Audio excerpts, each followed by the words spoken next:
제가 이제 연식이 좀 되다 보니까 아는 분들이 정치를 시작하겠다고 막 그러는 분들이 있어요. 그래서 왜 그러면은 정치가 세상을 바꾸는 아주 좋은 길이야 뭐 이렇게 얘기를 많이들 하더라고요. 근데 여기서 마인드 차이가 있는 게 경제를 하시는 분들은 투자를 하든 소비를 하든 여러분들은 환경을 잘 파악하고 적응하려고 그러잖아요. 가격이 오를지 내릴지 예측을 하고 이러잖아요. 그래서 정치하는 분들은 자기가 그 질서를 바꿔버리겠다고 얘기를 한단 말이죠.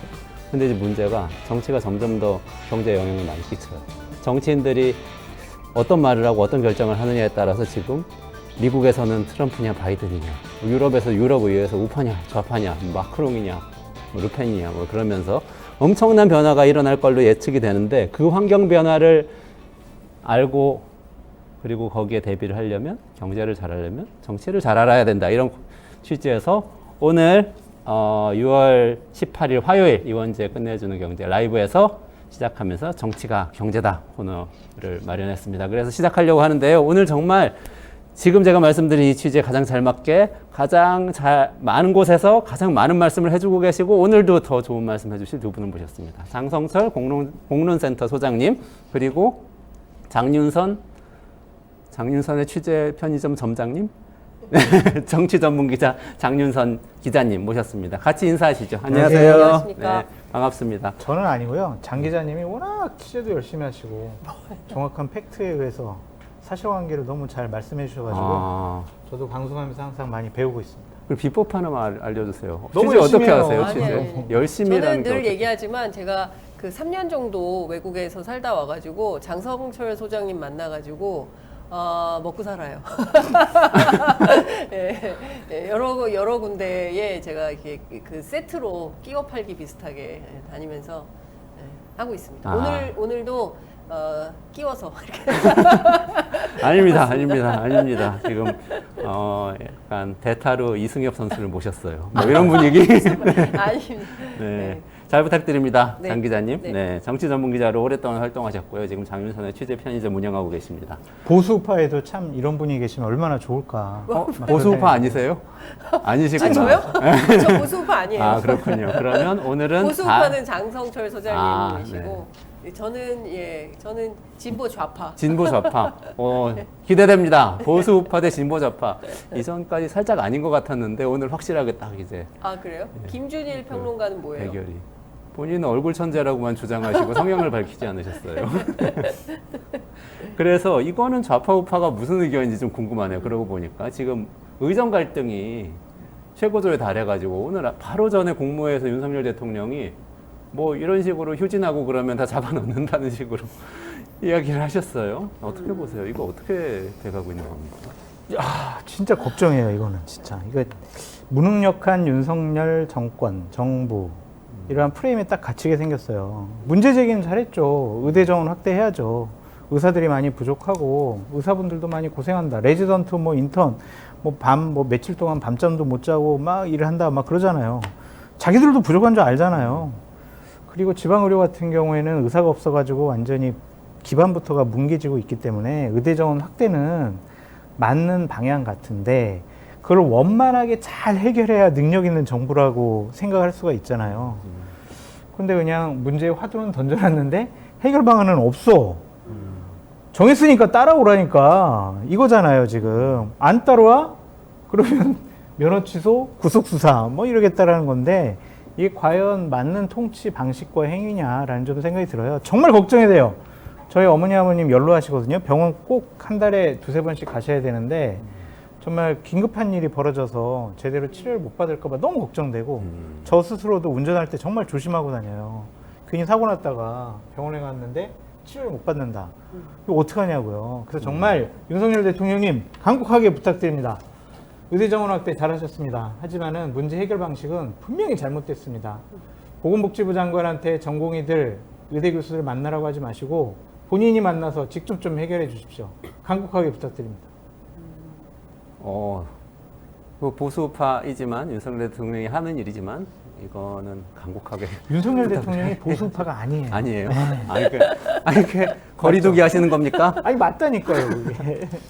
아니 실제로 그 보수적 관점에서도 옳지 않죠. 보수적 관점에서 보자면 이를 좀 이제 순차적으로, 그러니까 한꺼번에 뭐 2,000명 이게 아니라 지금 왜 필요한지, 얼만큼 필요한지 그 규모에 맞춰서 이렇게 차근차근 해나가는 게 보수적 대안이고, 진보의 대안은 그러지 말고 큰 틀에서, 그러니까 연금과 관련해서도 구조개혁부터 하고 그 안에 이렇게 쭉 맞춰 나가는, 이렇게 프로세스 자체가 좀 다른데, 지금 윤석열 대통령의 방식을 보수적 방법이다라고 하기 어렵죠. 그러니까 저는 이게 사실 의사들 문제도 크다고 생각합니다. 문재인 정부 때 400명 증원하자고 했을 때 그때 했더라면 지금 어땠을까, 전혀 다른 국면을 우리가 만날 수 있지 않을까라는 생각이 좀 들고요.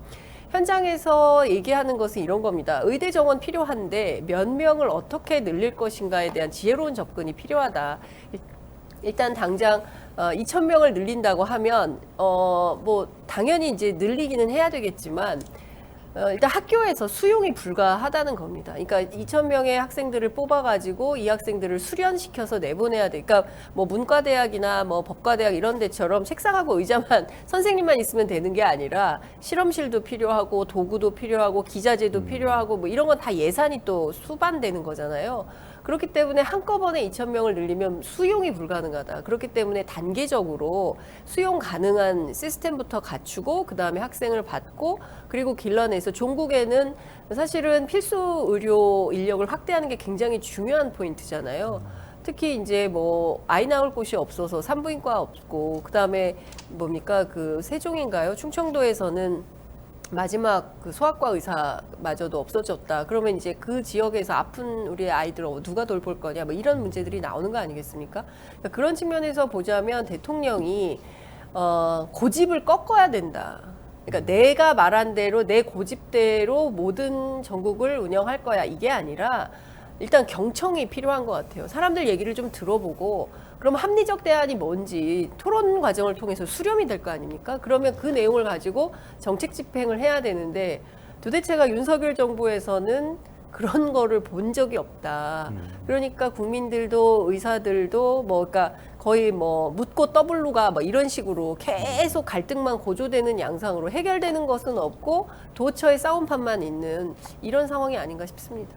여론은 정부에 대해서는 비판적이지만 또 의사들에 대해서도 지금 비판적이죠. 그렇죠. 그렇죠. 실질적으로 피해를 당하는 것은 권력자들은 아니잖아요. 윤석열 대통령 주치의들 많이 있잖아요. 본인은 의료 공백이 별 영향이 없을 거라고 생각을 할 것 같아요. 근데 실질적으로 국민들은 상당히 많은 피해를 받고 있는 것이고, 어제도 제 친한 분이 병원에 갔는데 정말 진료받고 수술 받으려고 하는 분들이 너무나 많은데 뭐 레지던트도 없고 의사들도 없고 하니까 너무 대기 시간이 너무 길어서 병원에 가가지고 병원도 오겠다 이런 얘기까지 하시더라고요. 그래서 의사들도 분명히 좀 의대 정원 확대 이미 대입학 정원에 이미 발표가 됐고 결정이 된 거잖아요. 일단은 그거는 좀 받아들이시고 좀 내년 이후에 어떻게 할 것인가를 정부와 협상을 하는 것이 좋지 않을까. 학생은 학교에 가야 되고 의사는 병원으로 와야 됩니다. 그러니까 자꾸 국민 생명을 볼모로 잡고 위험한 수단과 선택을 하지 않았으면 좋겠다라고 말씀드려요. 아까 그 장 기자님 말씀하셨던 문재인 정부 때 그 안대로 했으면 더 나았을 것 같다. 여기에 대해서 어떻게 생각하세요? 글쎄요, 하여튼 의대 정원이 그 뭐 300명, 400명, 500명 이 정도가 좀 부족하다라는 게 그동안 많이 지적되어 왔던 부분이기 때문에 그걸 순차적으로 늘릴 수 있었을까라는 생각은 좀 있어요. 그러니까 윤석열 대통령이니까 용감하게 자 얼마 부족해? 2,000명이요. 그래? 순차적으로는 어려우니까 2,000명 한꺼번에 해. 내가 책임질게.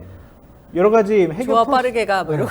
여러 가지 해결 좋아 빠르게 프로세스는 가 하신 거죠? 내가 책임지고 잘 할게. 이랬으면 되는데 던져만 놓고 뒤로 빠졌단 말이에요. 그러니까 우리나라 이상하게 아까 장 기자님 말씀하셨지만 진보가 더 조심스러운 것 같은 느낌도 드네요. 그러고 보니까. 진보라기보다는 민주당.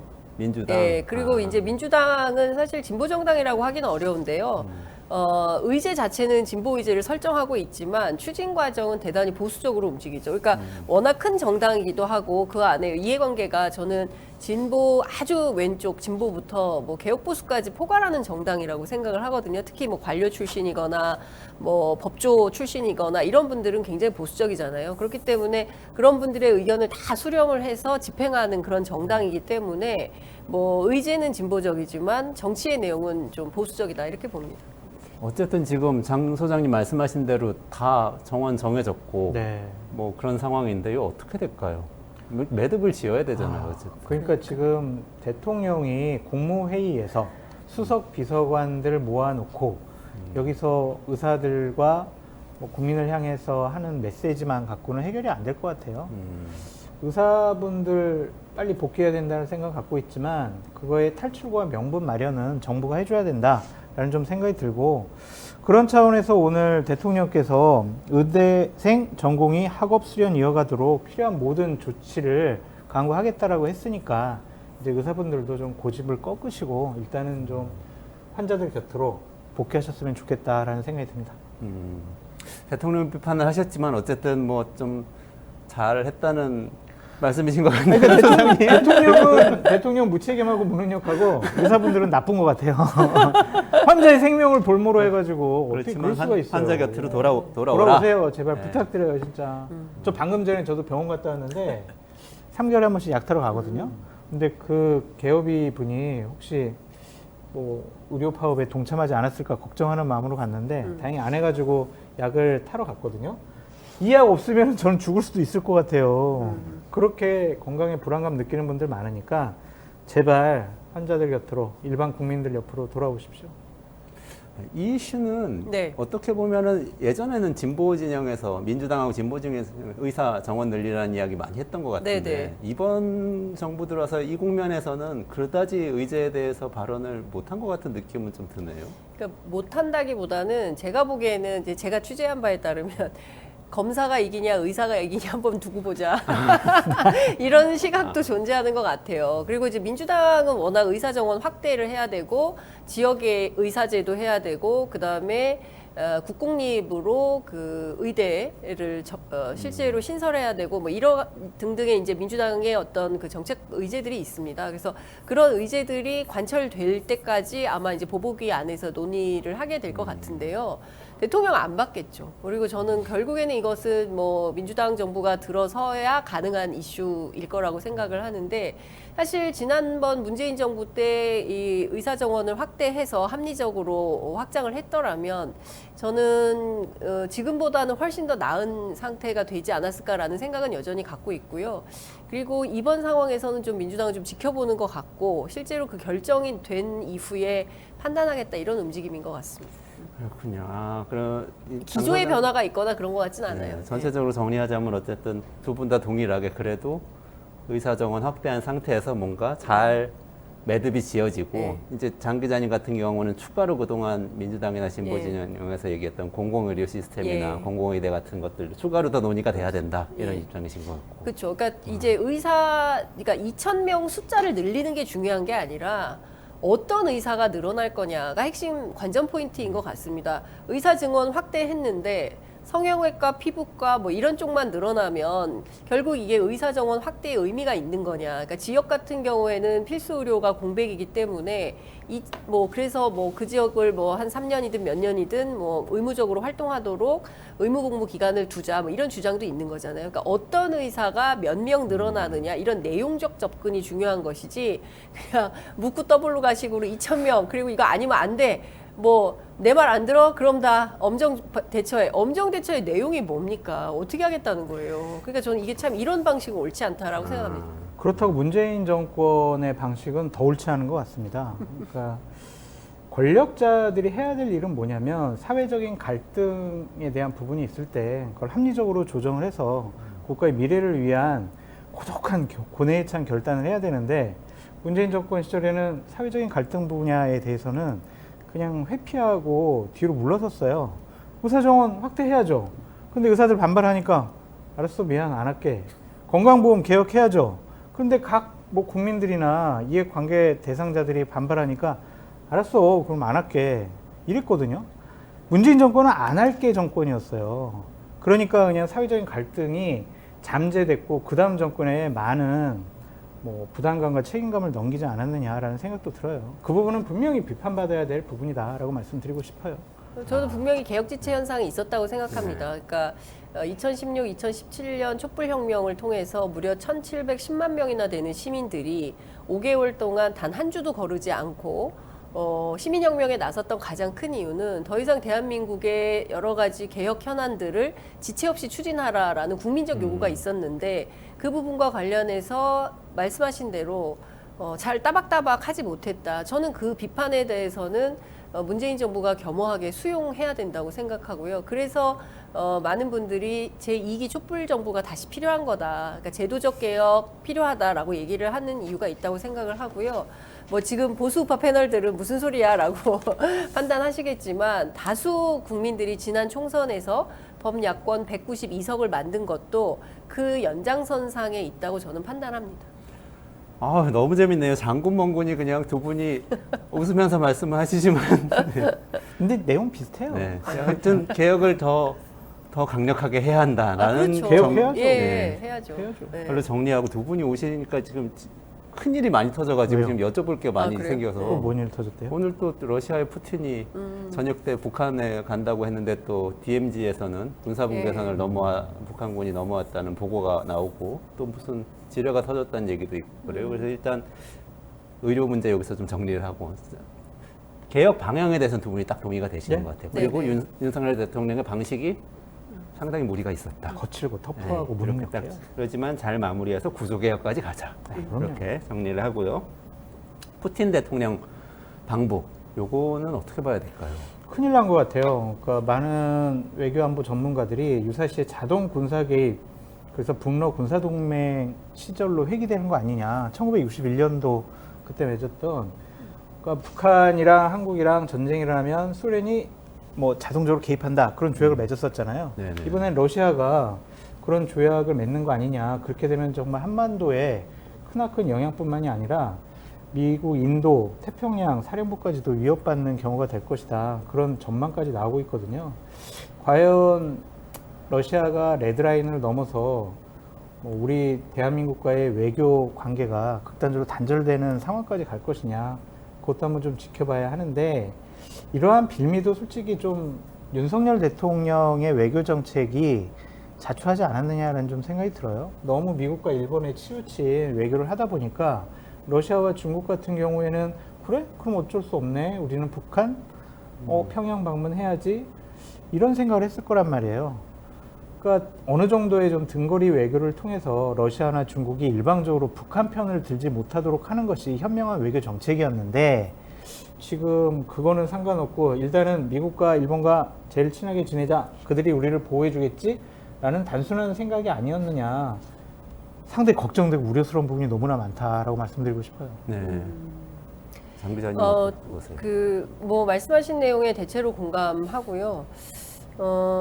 저는 윤석열 정부의 외교 정책도 그렇지만 문재인 정부에서 개성공단 그리고 금강산 관광 정도만이라도 유지를 했더라면 지금과 같은 극단적 상황에 놓였을까라는 의문부를 찍습니다.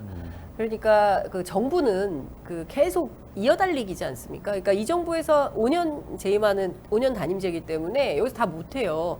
다음 정부의 과제를 남겨두고 떠나는 거거든요. 내가 맡은 5년 동안 내가 할 일을 제대로 하는 게 중요한 거예요. 그런데 사실은 문재인 정부에서 미진했던 것을 윤석열 정부에서 받아서 좀 더 적극적으로 남북관계 개선을 위한 노력을 했어야 되는데 아예 끊어버리고 한 라인도 없애버리고 심지어 지금 대북 확성기 재개까지 간 거 아니겠습니까? 뭐 오물풍선 이후로 그러니까 극단적 대립 상태로 가는 가운데 이제 푸틴이 사실상 24년 만에 평양을 가는 것이고 9개월 만에 두 정상이 새로 만나게 되는 건데 만나서 말씀하신 대로 사실상 그 군사동맹에 해당하는 냉전 시대로 돌아가는 방식으로의 북러 간의 군사협력이 강화된다고 한다면 우리가 한미 동맹에 버금가는 수준이면 북한과 러시아는 혈맹으로 간다라고 박지원 전 국정원장 뭐 이번에 당선된 국회의원 이제 이렇게 진단을 하는데 그러면 극단적 대립은 더 심각해지는 거죠. 그러니까 윤석열 정부 초반에 등거리 외교로 미국과 일본하고 친하게 지내는 것도 좋지만 우리는 다자 외교를 늘 중심적으로 했었잖아요. 아주 조선시대 때부터 그렇게 한 거 아닙니까? 그러면 러시아와 중국에 대해서도 우호적 관계를 맺었어야 되는데 중국과 러시아를 사실상 이제 경원시했기 때문에 지금 상황에서 이 외교 관계를 복원하는 것도 굉장히 어렵고 지금 상황에서는 친구에게 손을 뭐 우리가 어려움에 처했을 때 도와줘 해야 되는데 지금은 일본하고 미국밖에 없는 상황이 되는 거 아니겠습니까? 그래서 이 위기를 탈출할 수 있겠냐? 그러니까 다시 또 과거로 돌아가면 여전히 한반도의 운명은 우리가 주체이기 때문에 과거에 했던 한반도 운전자로는 다시 얘기를 안 할 수 없는 상황이 되는 것이고요. 지금 와서 오늘 이제 한중 안보회의가 열리는데 여기에서 북한과 러시아의 군사 협력에 대한 우려를 전달하고 또 얘기를 한다거든요. 그러면 중국은 또 어떤 스탠스를 취할 거냐. 그럼 그래 우리 뭐 그동안에 소원했던 여러 가지 문제들 다 잊어버리고 앞으로는 한중 협력을 통해서 러시아 북러 간의 문제를 적극적으로 개진할게. 저는 안 그럴 거예요. 그러면 북중러 대 한미일 삼각동맹 구도는 더 강화될 텐데 여기에서 새로운 모멘텀 뭐가 있겠냐. 결국 우리가 풀 수밖에 없다. 그래서 윤석열 대통령이 즉각적인 군사회담 제안해야 된다고 생각을 하고요. 그리고 남북관계 개선을 위한 새로운 조치가 나와야 된다. 필요하면 김정은 위원장 내가 만나겠다. 이렇게 가야 될 것 같고요. 국민들이 불안하지 않습니까? 북한군 계속 넘어오죠. 오늘 뭐 DMZ에서 지뢰 밟아서 사고도 발생을 했다는 거고 이게 몇 차례 지금 반복이 되고 있고 서해에서 연평도에서 최소한 뭐 그 꽃게잡이 철이기 때문에 뭐 불법 조업하는 중국 어선들이 있어야 되는데 다 사라졌다는 거잖아요. 그러니까 이런 것들이 도처에서 불안한 징후들이 나오고 있기 때문에 국민 불안을 좀 내리는 차원에서라도 즉각적인 회담 제의를 좀 했으면 좋겠다라는 생각이 좀 듭니다. 아, 정상회담 제의를 지금 하자. 네. 아, 네. 여러분 지금 벌레들이 굉장히 많이 여기 스튜디오를 침탈해서요. 불법적으로 막 점거하고 있어서 장 소장님하고 장 기자님이 계속 제가 한 마리 고통받고 잡았습니다. 계신데 계속 잡고 계시니까 양해 부탁드리고 여러분들도 보이면 좀 잡아주세요.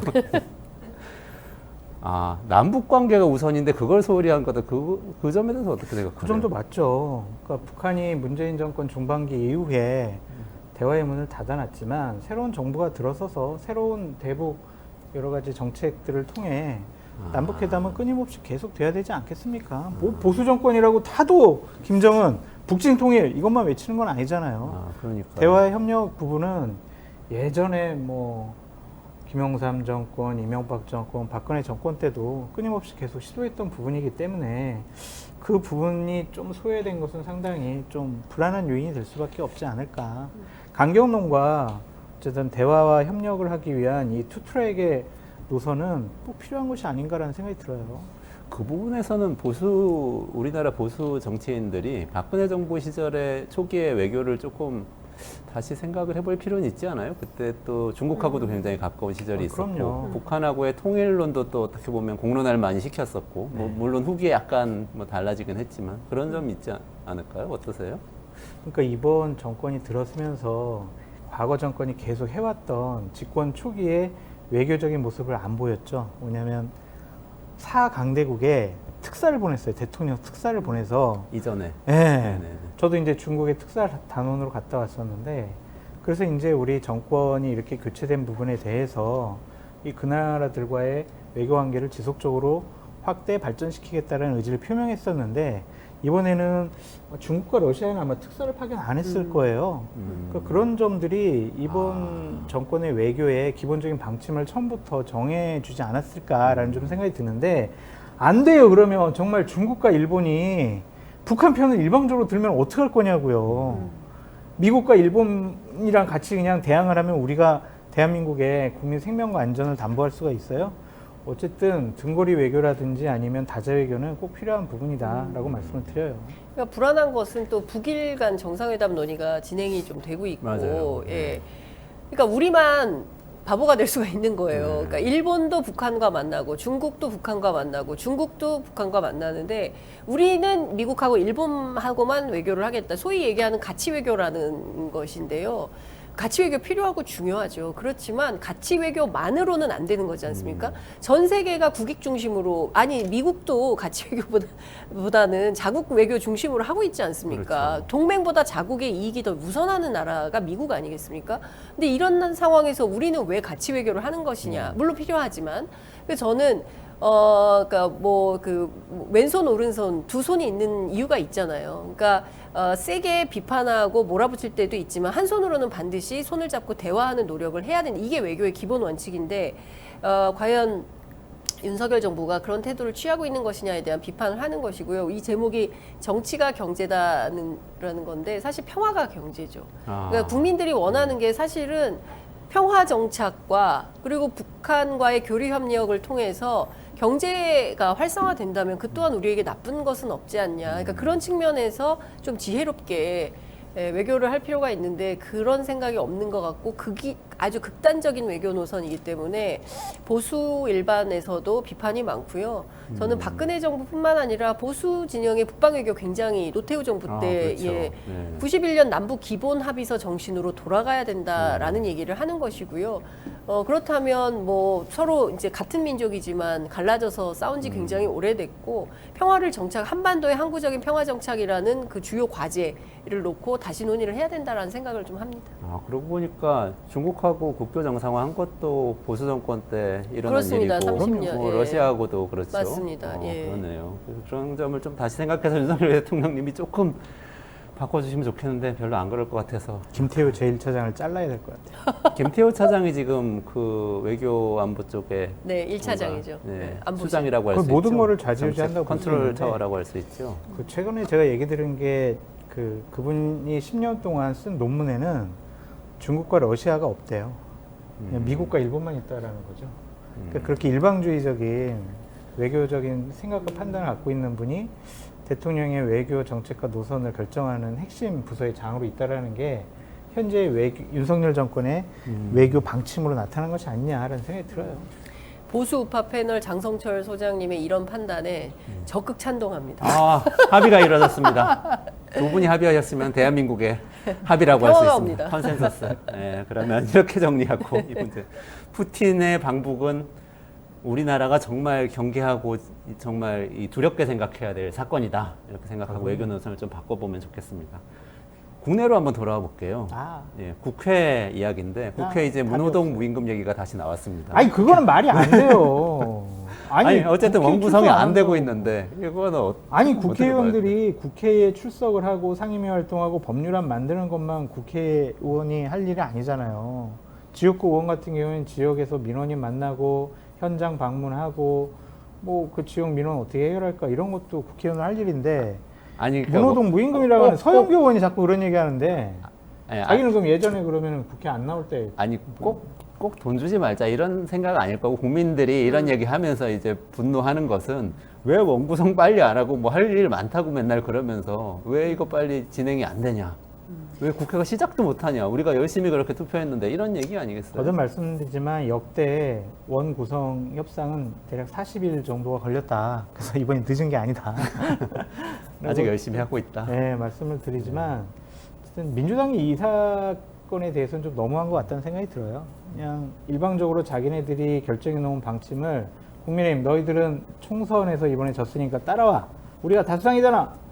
이렇게 얘기하는 것은 국회법의 합의 협의 정신에 어긋나는 행동을 민주당이 하고 있다라는 좀 생각도 들고. 상임위원회 배분 말씀하시는 거죠? 그렇죠. 뭐 배분은 뭐 그렇게 11대 7 그거는 사무처에서 이렇게 수학적인 공식을 통해 가지고 의석수 몇 석이면은 이렇게 막 소수점 단위 해가지고 이렇게 배분을 해줘요. 그건 이제 민주당이 뭐 원하고 결정한다고 해서 그런 건 아닌 것 같은데 그 뭐 법사위도 가져가고 운영위도 가져가고 막 그게 맞는 것이냐라는 생각이 좀 들어요. 장 기자님은 어떻게 생각하세요? 그러니까 저는 지금 국회법에 따라서 민주당은 추진을 하는 거다라고 얘기를 하거든요. 그러니까 물론 여야가 합의해서 관례에 따라서 운영을 해왔던 것은 사실이지만 여야 합의가 안 되니까 국회도 못 열고 그래서 21대 김진표 그 후반기 의장에 대한 비판이 많았던 거지 않습니까? 그리고 지난 총선 민심에서 드러난 바는 기본적으로 국회가 일하는 국회가 되라는 것이고 그리고 윤석열 정부의 어떤 잘못된 행정과 관련해서 뭔가 점검이 필요하다라는 요구는 도처에 있지 않습니까? 뭐 최근에 석유 사태까지 포함을 한다면 이거 뭔지 따져봐야 될 것 같은데 이거 뭔지 알아봐야 될 것 같은데 국회가 좀 나서야 되는 거 아니야? 라는 문제 지적이 굉장히 많은 게 사실이고요. 그런 측면에서는 민주당은 속도를 낼 수밖에 없는 것이고 다만 국회의장이 민주당의 그런 주장을 적극적으로 수렴하기보다는 일단 국민의힘 요구를 받아서 11대 7 이 구도를 가져가야 된다라고 판단을 하고 있고 기다린다는 건데 방금 전에 속보 들어온 걸 보니까 국민의힘에서 권한쟁의 심판을 헌법재판소에 하는 것 같아요. 그래서 야당이 일방적으로 상임위원장을 맡아서 지금 입법도 하고 오늘 그 국회 과방위에서는 방송3법 통과되지 않았습니까? 이런 등등에 대해서 이거 무효다라고 해서 권한쟁의 심판을 또 했어요. 그러니까 국회의 의제가 또다시 또 헌재로 가게 되는 이런 상황이 된 건데 이런 게 계속 그 공전되는 상황에 대해서 국민의 생명과 안전 특히 이제 의사 파업 문제를 포함해가지고 여러 가지 먹고 사는 문제들에 대해서는 왜 이렇게 항상 후순위로 밀리냐 이런 답답증이 있는 거거든요. 그러니까 국회에서 여야가 싸우느라고 실제로 챙겨야 될 민생 현안들을 하나도 챙기지 못하는 이거에 대한 답답함이 있는데 쉽지 않아 보인다라는 생각이 좀 듭니다. 그러나 제가 취재한 바로는 우원식 의장은 6월 넘기지 않는다는 것이고요.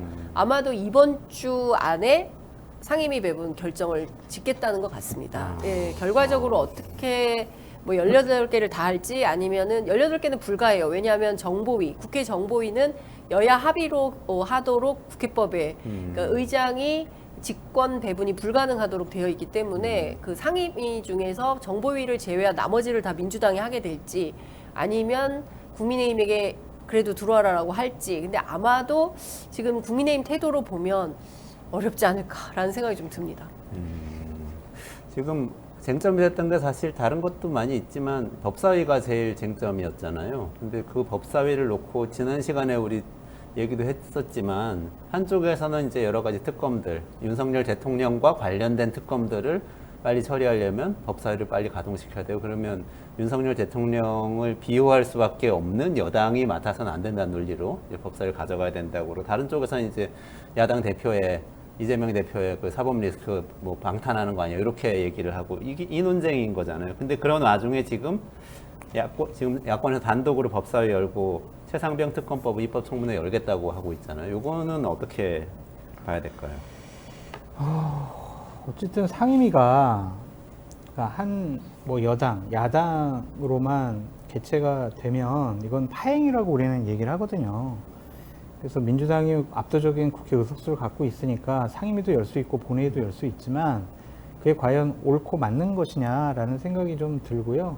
어쨌든 원구성 협상이 제대로 되지 않았기 때문에 그것이 끝난 다음에 상임위 여는 것이 어떨까라는 좀 생각도 있어요. 최상병 특검 당연히 추진되어야 하고 통과되어야 되고 대통령 거부권 행사하면 안 된다라는 생각을 갖고 있고 또한 특검 가기 전에 국회가 할 수 있는 청문회라든지 여러 가지 세미나 같은 것도 해야 된다는 생각이 좀 있습니다. 근데 자기네 당 그리고 야당 의원들만 모여서 한다고 하면 그냥 당내에 정책위에서 하는 거랑 똑같거든요. 정부 여당이 협조를 안 해주면은 법률안 개정 같은 경우는 쉽지 않기 때문에 이런 것도 좀 대화 타협 협의해가지고 좀 진행했으면 좋겠다라는 생각이 들고요. 청문회 때 예를 들면은 뭐 사단장이라든지 사령관 다 간다고 하지만 제가 봤을 때는 국민의힘에서 못 나가게 할 거예요. 그러니까 이종섭, 박정훈, 뭐 임성근 전 사단장 이런 분들 나간다고 하면은 무슨 돌발 행동과 발언을 할 수가 있거든요. 그것이 특검 법안에 대한 당위성을 더 높여줄 수 있기 때문에 제가 봤을 때는 본인들 출석해가지고 내가 잘못이 없다라는 거 대통령과 관계없다는 건 나 진짜 국민 앞에서 내가 얘기할 거예요. 진짜 이런 의지는 충분히 이해하지만 그 자리에서 야당 의원들의 아주 날카로운 질문에 엮이다 보면은 실수할 가능성 그리고 본심이 나올 수도 있기 때문에 아마 저 여당에서 못 나가게 막을 것 같아요. 그래서 청문회도 파행이 될 가능성이 높다라고 보여집니다. 근데 이제 국회 증언 및 감정에 관한 법률에 따르면 청문회와 국정조사에 증인 출석을 하지 않으면 동행명령장, 구인영장 이런 거 발부해서 나오도록 할 수 있어요. 근데 이거 어기면 3년 이하의 징역 3천만 원의 벌금에 처하도록 되어 있어요. 생각보다 셉니다. 그래서 안 나오지는 못할 거예요. 그래서 특히 이제 지금 뭐 임성근 사단장 그다음에 이제 박정훈 대령은 작년에 그 KBS 사사건 건에 20분 정도 출연했다가 징계받고 그다음에 그 어떤 인터뷰도 안 하고 있거든요. 그다음에 처음 그 대국민 앞에 서는 거기 때문에 나와서 주요 증언을 할 때 그거에 대한 폭발력은 어마어마할 거다라고 저는 생각을 하고요. 그리고 이제 그 대제신문이 가능해지는 거예요. 임성근 사단장하고 대외적으로 박정훈 대령이 마주서는 것도 처음이고, 그 다음에 이종섭 장관과 또 이렇게 하는 것도 처음입니다. 그러니까 다종다기한 차원에서 보면 저는 국민적 관심은 50 청문회만큼 뜨거울 거다라고 저는 생각을 합니다. 예, 왜냐하면 궁금하지 않습니까? 왜냐하면 대통령이 경로했냐 안 했냐 이게 중요했는데 경로했다라는 게 확인이 됐고, 경로한 게 뭐가 문제냐라는 단계로 갔다가 통화한 사실 없다고 국회 상임위에서 출석해서 말했지만 통화 기록이 나왔고, 그것도 8월 2일에는 무려 3차례, 그리고 8월 8일에 한 차례 대통령과 국방부 장관이 무슨 일로 그 중요한 타이밍에 통화를 한 거냐, 이런 의혹들에 대해서 국민적 궁금증이 있는 것이고, 그게 해소되는 날이 아마 21일 청문회가 될 것 같은데, 저는 두 가지입니다. 하나는 여당 의원들 입장에서는 방어하는 차원에서라도 우리가 나가야 되는 거 아니야?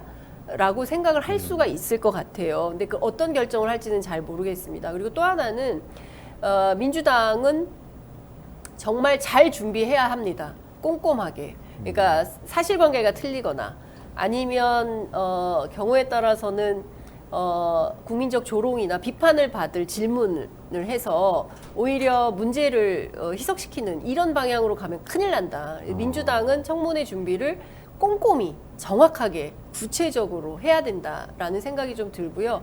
그러지 않으면 이 21일 날 있을 청문회가 희화화돼서는 안 되기 때문에 그런 차원에서의 좀 고민과 전략 이런 게 필요하지 않나 싶습니다. 50 청문회 말씀하시니까 그 50 청문회를 통해서 또 수많은 스타 정치인이 그럼요. 등장했잖아요. 노무현 전 대통령 포함해서. 그런 일종의 국민적 이벤트가 될 수도 있겠다 이런 생각도 좀 드네요. 그런 기대를 해봅니다. 장 기자님이 전망이 맞는지 한번 살펴보면 좋을 것 같네요. 그 다음에 특검법까지 어쨌든 일사천리로 가겠다는 게 지금 민주당의 이야기죠. 그렇게 그렇죠. 될 걸로 예, 보세요. 예. 만약에 국민의힘 계속 보이콧을 하더라도 네, 특검법까지 특검법은 계속. 의결을 한다는 것이고요. 문제는 거부권 행사를 하시겠죠. 대통령이 당연히 거부권 행사를 할 거고, 제가 국회 다선 의원에게 물어보니까 최상병 특검만 하더라도 대통령이 올해 안에 최소 3번 이상 거부권 행사할 수 있다. 아. 예, 얘기를 하더라고요. 그래서 왜 그게 가능합니까? 그랬더니 입법하고 이제 의결하고 그 다음에 이제 대통령 거부권하고 이게 돌아오는 한 번의 사이클이 2달 정도 된대요. 네. 그러면 또 다시 거부권 행사 들어오면 그걸 또 다시 또 법을 또 만들어서 또 보내야 되잖아요. 그래서 한 2달짜리 3번이니까 최소 최상병 특검법만 하더라도 대통령은 3번. 그러니까 그 밖에 다른 법안들까지 하면 역대급 거부권 행사가 나올 것이다. 이런 전망을 합니다. 아이고, 근데 듣기만 해도 답답하네요. 네. 어쨌든 좀 지켜보면 좋을 것 같습니다. 어쨌든 중요한 청문회 이벤트 있으니까 잘 지켜보면 좋을 것 같고, 마지막으로 보내드려야 되기 때문에 하나만 여쭤볼게요. 한동훈 대표, 국민의힘 당대표가 될 걸로 보십니까? 어떻게 보세요? 되겠죠, 당연히. 뭐 현재 여론조사를 나오는 보면 거. 대적할 수 있을 만한 사람이 없을 것 같아요. 그래요. 근데 지난번 김기현 당대표 만들었던 것처럼 친윤 일각에서는 국민의힘 지지층하고 당원들은 달라요. 그러니까 우리가 딱 조직적으로 밀어붙이면은 한동훈 제끼고 당신이 당대표 될 수 있으니까 당신 나와요. 이렇게 막 꼬드기고 있다고 하더라고요. 근데 그거는 이번에는 좀 쉬워 보이지가 않는다. 전당대회 룰도 바꾸지 않았어요? 똑같아요. 그게 막 네. 국민의힘 지지층 대상으로 한 여론조사이기 때문에 일반 국민 여론조사라고 볼 수는 없고, 거의 당원에 준하는 분들만 대상으로 여론조사와 투표를 하게 되어 있다. 그래서 어대안이라는 그런 용어가 있는데 어차피 당대표는 한동훈 위원장이 될 가능성이 높아 보인다. 지금 뉴스토마토에서 조사한 걸 보니까 전 국민 전체를 조사하니까 뭐 한 40% 정도 당대표 도전해야 한다. 한동훈 전 비대위원장이 그렇게 나오는데, 사실 저건 국민 전체라서 저중에 국민의힘 지지층만 뽑아볼 수 있거든요. 그러면 거의 70% 가까이 또 그럼요. 나온다고 그래요. 되는 거는 별다른 이견이 없는 것 같아요. 그렇죠. 근데 친윤의 반격이 좀 있는 것 같아요. 그래서 어제 KBS 라디오에 출연한 이철규 의원이 아니 검찰의 한 중간 간부급 되는 사람을 발탁을 해가지고 대통령 얘기하는 거죠. 그래서 법무부 장관 시켜서 뭐 전권을 주고 뭐 이렇게 했는데 선거 다 망하고 그런 사람이 어대한으로 하는 것은 당원에 대한 모독이다. 이제 이런 얘기도 하고요. 오늘 아침 라디오에 출연한 조정훈 의원은 비교적 한동훈 위원장하고 가까운 사람으로 알았는데 어대한 이 분위기 끌고 가는 거는 해당 행위다 이런 얘기를 했어요. 그러니까 무슨 얘기냐면 홍준표 시장도 마찬가지고요. 그러니까 소위 그 영남 보수들이 적극적으로 한동훈 위원장에 대해서 비토하면서 흐름과 세력을 만들기 시작하는 것 같고 나경원 의원을 이렇게 한동훈의 맞수로 세우려고 하는 거 아니냐. 그래서 윤석열 대통령과 용산 대통령실이 한동훈 위원장이 대표되는 꼴은 못 보겠다. 이런 차원에서 뭐 좀 움직임이 있지 않겠냐. 그래서 결과적으로 한동훈 위원장이 어대한이 아닐 수도 있겠다. 이준석 대표도 이제 그런 전망을 했는데요. 그럼에도 불구하고 저는 한동훈 위원장의 당선 가능성이 높다고 생각을 합니다. 그럼에도 친윤계의 반격 또는 공격, 비판 이것은 계속될 거다 이런 전망은 해봅니다. 아니 이제 친윤계 의원들 얘기에 동의를 하는 거는 아닌데 그냥 상식적인 국민 입장에서 볼 때 어쨌든 선거를 지휘했잖아요. 대패를 했단 말이죠. 근데 그 다음에 바로 또 당대표 선거에 나서 또 당선이 된다는 거는 그 당은 어떤 당이지? 이런 생각은 좀 들긴 들어요. 사장 이렇게 선임했는데 사장이 대폭 적자 내고 막 사원들 다 해고하고 그랬는데 다시 또 사장으로 선임되는 것 같은? 그 이재명 당대표는요? 대선 지고 지방선거 졌는데 당대표 됐잖아요. 총선 이겼잖아요. 그거는 당대표 된 이유잖아요. 그러면 또 하여튼 민주당이나 이재명 당대표는 뭐 어때요? 똑같은 거지. 근데 여기는 달라요? 선거를 이겼잖아요. 한동훈 위원장 선거를 지금. 아니, 총선. 이재명 당대표가 당대표 되기 때는, 전에. 되기 전에는 그때. 대선도 지고 지방선거도 졌는데 어떻게 그런 사람이 당대표 나오냐고 막 비판 많이 했잖아요. 그러니까 정치에서는 무조건 나가서 얼굴 많이 비추고 잘하거나 못하거나 이렇게 많이 언급되면은 계속 잘 되는 거예요. 그런 것 같아요. 상대가 그렇게 좀 인지도와 지도가 높은 분이 없어서 경쟁자가 없어가지고 좀 뭐 한동훈 비대위원장이 되는 게 맞는 거. 그러니까 당위성을 넘어서서 가능성은 높은 것 같아요. 우리나라에는 뭐가 좋은 겁니까? 장 기자님. 여당 우리나라예요? 대표가 어떤 분이 되는 게 지금 이 윤석열 정부에 대한 비판 우리 굉장히 많이 했잖아요. 여당 대표는 어떤 역할을 해야 되는 우리나라의 정치 발전을 위해서 국민의힘을 해체하는 게 맞다고 생각해요. 네, 새로운 보수 국민 정당이 권익위가 아니고 새로운 보수 정당이 좀 나와야 된다. 옛날에 저기 스위스인가 스웨덴의 그 무슨 방송인이 따룬가 하는 여성이 한나라당을 상대 전 세계 이런 보수 정당 없다고 얘기했거든요. 그런 것처럼 저는 새로운 보수 정당의 출연이 필요하다고 생각을 하고 그런 점에서 개혁신당을 좀 주목해서 봅니다. 개혁신당의 새로운 보수정당이다. 아니 제가 얘기하는데 왜 벌레 잡아요? 아니 지금 동의 안 하신다는 동의 안 뜻이죠. 한다는 얘기네. 보수파 정당이 중요한 얘기를 하고 있는데 벌레를. 날파리를 잡았어요. 장윤선 기자님에 대한 불만을 벌레한테 아니요, 푸셨어요. 아니요. 저는 장 기자님 말씀에 거의 99% 동의를 해요. 국민의힘으로서는 어렵죠. 네. 그 부분만 따로 떼내가지고 나중에 한번 토론해요. 네, 다시 토론하시죠. 아무 일도 일어나지 않는 게 제일 좋아 님이 나도 이 정부 싫지만 민주당 지지 언론도 정신 차려야 할 때 새로운 민주당도 나오면 좋겠다. 이런 그분에게 말씀 주시고. 커피 쿠폰 한 10장 드리세요. 네, 나나부님 미국 좋아하는 분들 왜 미국 의회는 다자 독식인데 다자 독식 우리나라도 하면 안 되냐 뭐 이런 얘기도 하시고 나름님이 대통령이 일을 안 하니까 국회라도 빨리 일을 하면 좋겠습니다 이런 말씀을 주셨어요. 좋은 댓글 많이 주셨고 좋은 말씀 많이 주셨네요. 마지막으로 한 말씀씩 주시고 보내드릴게요. 대통령이 일하면 더 큰 많은 문제가 생길 수도 있어요. 안 하는 게 낫다고. 취소합니다 이 발언. 맞는 것 같아요. 에이. 예, 비슷합니다. 동의합니다. 그러면 이걸 정리 발언으로. 장윤선 기자님이 대기실에서 저보고 하라고 시켰어요. 무슨 얘기예요? 아니에요. 네. 그럼 지금까지 하시는 건 다 장 기자님이 시키셔서 장 선생님 말씀. 이런 음모론 무섭다. 가스라이팅. 아닙니다. 오늘은 정말 참보수 장성철 소장님하고 참 진보 하실래요? 김준일 평론가가 이거 제안했는데 거부했거든요. 얼굴 참 천재하겠대. 참 진보 하라고 할 때 얼굴 천재하겠다고. 저 참 진보하겠습니다. 네, 그럼 네. 참진보 장윤선 기자님 정치가 경제하다 시간에서 오늘 핫한 이슈 너무 잘 평론해 주셔서 감사합니다. 조금 기다리시면요. 김회연 비인크립트 한국일본 리드님 오셔서 이거 정말 자극적인 얘기인데 여성 1년 조기 입학 보고서가 KDI에서 나왔었는데 이게 엉뚱한 얘기가 아니고 사실 이대남과 소통하기 굉장히 좋은 정책이고 미국에서 새로운 근거들이 나오고 있다. 이 얘기 좀 전해주신다고 합니다. 조금만 기다리시면 다시 돌아올게요. 저는 장성철 소장님, 장윤선 기자님하고 같이 여기서 인사드리겠습니다. 고맙습니다. 감사합니다.